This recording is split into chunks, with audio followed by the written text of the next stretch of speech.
critics like Jack Brewer want to know, where were the serious consequences for the suspect and other homeless criminals like him before? Jack, great to see you. Thank you for being here.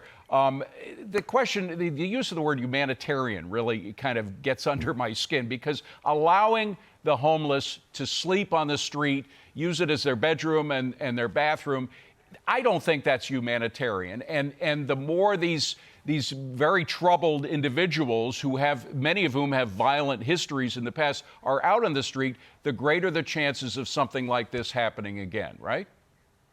Right. David, I've lived my entire life since I was a kid serving the poorest of the poor and helping people. But this is unacceptable.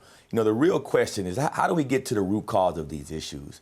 When you look at the stats, you look at the data, you'll see that murderers, 77% of everyone that commits a murder in the United States of America was before in police custody and has been released. Wow. 73% of violent crimes have already been arrested and released. And so the question is what are we doing with these individuals once they're in custody? What are our jails and prisons doing to help make sure that we protect the folks once we let these criminals out? That is the real issue. Our prisons and jails just are not doing their job. Money, billions of dollars, are getting put into the criminal justice system, and it's not going into rehabilitation programs. Not at all. We have to bring Not at all. We have to bring a merit-based system to our criminal justice. You can tell if a person is being rehabbed. There are programs that you can put someone through to ensure that they understand and are ready to go back into society. But we have these leftist groups and these politicians who are pushing for criminal justice reform when they really don't understand the criminal justice system. And Jack, we have the majority.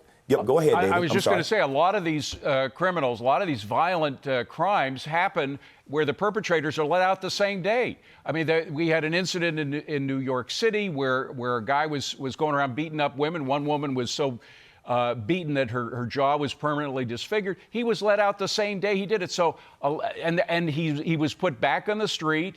And again, there's no effort at all to get them off of the street. You know, when this homeless problem really began to peak up again in New York City back in 2015, Rudy Giuliani, who solved it back in the 90s, said the following: the so-called progressive view that people have a right to live on the sidewalk is not only legally devoid of any merit, but it is inhumane. Don't you agree with that? 100% is completely inhumane. Mayor Giuliani had it right. He understood. That's the reason why he cleaned up that city. He was about accountability. And now our politicians and our mayors and our leaders, they don't spend time in prisons. They don't spend time in jail. They don't even understand what programs are being put in place to make sure that these folks are getting the help and the rehab that they need. Mayor Giuliani did those things. He was actually touching the people. And I think we have a major disconnect that we have to fix. We want to focus on shutting down private prisons when a lot of the private prisons are the ones that are actually putting resources into rehabbing.